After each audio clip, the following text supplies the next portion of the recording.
हाँ मैम, मुझे 100% यकीन है, वो जरूर आएंगे। Oh shit.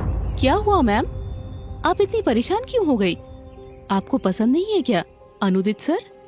अरे नहीं सोमी, कैसी बात कर रही हो। अनुदित सर तो कन्नड़ फिल्म इंडस्ट्री में सभी के दिलों पर राज करते हैं। मुझे भी वो बहुत पसंद है। वो बस उनके आने की बात सुनकर थोड़ा शॉक्ड हो गई थी। वो मैंने भी कोई अच्छी ड्रेस सेलेक्ट करके नहीं रखी ना, इसलिए थोड़ा परेशान हो गई थी, बस और कोई बात नहीं। पर मैम, आपको बहुत पसीना आ रहा है। मेघा, तू मैम के लिए पानी लेकर आ। आप रेस्ट कीजिए मैम, मैं ही आपका मेकअप कर देती हूँ। लेकिन तुम्हें तो ड्रेस लेने जाना है ना? नहीं, फिलहाल आपसे ज्यादा इम्पोर्टेंट कुछ नहीं है।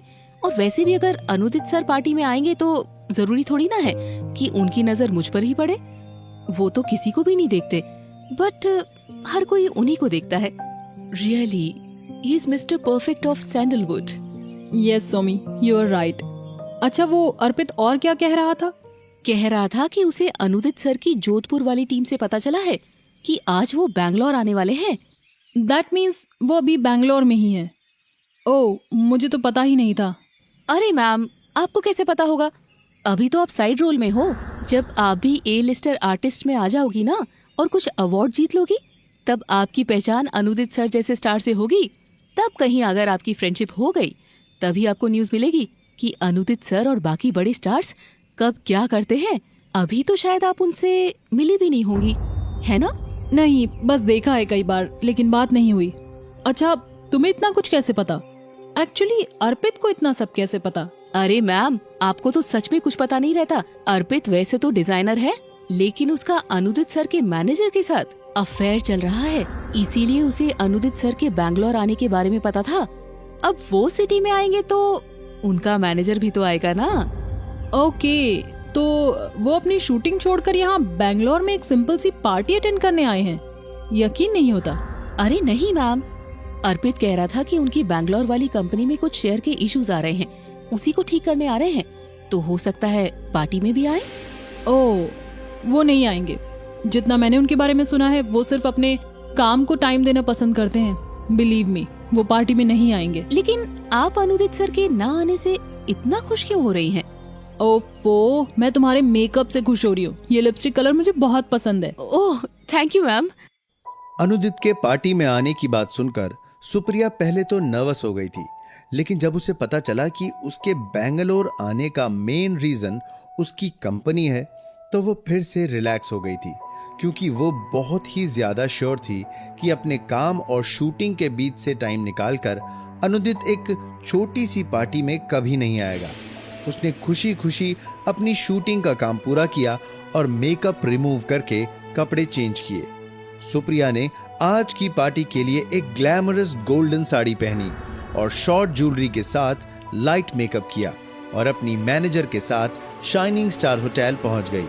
उनके डायरेक्टर ने होटल के टॉप फ्लोर पर पूरी टीम के लिए सेलिब्रेशन डिनर रखा था, इसीलिए सुप्रिया को भी होटल के टॉप फ्लोर पर जाना था। हम ऑलरेडी बहुत लेट हो गए हैं Supriya ma'am, this is really not good.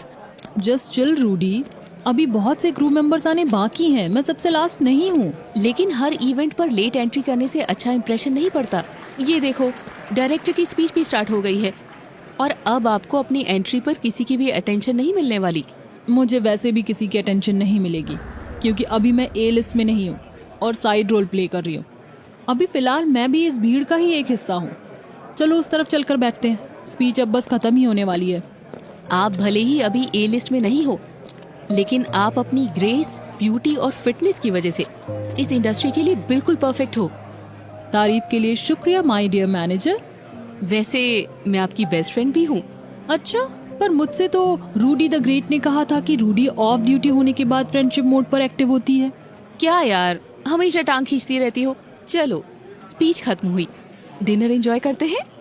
मुझे बहुत तेज भूख लगी है वैसे भी। पार्टी में सभी लोग डिनर में बिजी हो चुके थे और दूसरी तरफ अनुदित दिन में ही जोधपुर से बैंगलोर आ चुका था।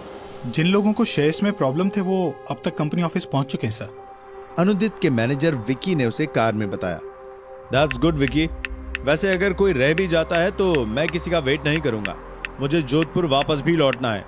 अनुदित ने अपनी लैपटॉप स्क्रीन पर नजरें गड़ाए हुए कहा। डोंट वरी सर, जैसे ही मीटिंग खत्म होती है मैं आपकी जोधपुर की नेक्स्ट फ्लाइट बुक कर दूंगा।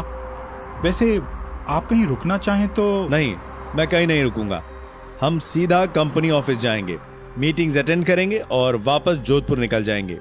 Okay sir. विक्की काफी टाइम से अनुदित के साथ काम कर रहा था और इसीलिए वो अच्छे से जानता था कि अनुदित किसी फालतू काम में टाइम वेस्ट नहीं करता, लेकिन फिर भी वो उसे सोशल एक्टिविटीज में भी शामिल करने की कोशिश करता रहता था।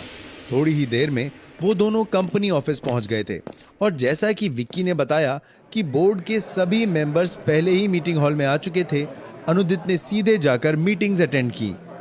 जो भी शेयर प्रॉब्लम्स चल रहे थे सब क्लियर किए और शाम 7 बजे तक वो बिल्कुल फ्री हो गया था और अपने केबिन में बैठकर कुछ जरूरी नोटिफिकेशंस चेक कर रहा था, क्योंकि वो सुबह से ही मीटिंग्स की तैयारी कर रहा था और उसने कोई भी मैसेज या नोटिफिकेशन देखा तक नहीं था। सर आपकी आज रात 12 बजे की फ्लाइट बुक हुई है। आप नेक्स्ट शूट से पहले ही जोधपुर पहुंच जाएंगे। तब तक आप चाहें तो यहीं रेस्ट कर सकते हैं या फिर किसी डायरेक्टर या प्रोड्यूसर से मिलना हो तो मिल भी सकते हैं। विक्की ने अनुदित के अगले शेड्यूल को फाइनल टच देते हुए कहा, मुझे किसी से नहीं मिलना विक्की। अनुदित ने किसी से भी मिलने से मना कर दिया, लेकिन तभी उसकी नजर एक पर्सनल मैसेज पर गई। वो हॉन्टेड नाइट्स के डायरेक्टर का मैसेज था। आज फिल्म की शूटिंग पूरी होने पर सेलिब्रेशन डिनर रखा गया था और डायरेक्टर ने अनुदित को भी इनवाइट किया था। डिनर का टाइम और वेन्यू भी सेंड कर दिया था। अनुदित ने कहा, हम डिनर कहाँ कर रहे हैं विक्की? जी सर, आपका जहां मन हो। आप डिनर ऑफिस में भी ऑर्डर कर सकते हैं या फिर आप अगर लेट डिनर करना चाहें तो एयरपोर्ट पर भी डिनर कर सकते हैं। नहीं, हम आज रात शाइनिंग स्टार होटल में डिनर करेंगे। ओके सर, लेकिन होटल यहाँ से काफी दूर है तो हमें जल्दी निकलना होगा। तुम जाकर कार निकालो, मैं अभी आता हूँ। Okay sir. कहता हुआ विक्की केबिन से बाहर चला गया था।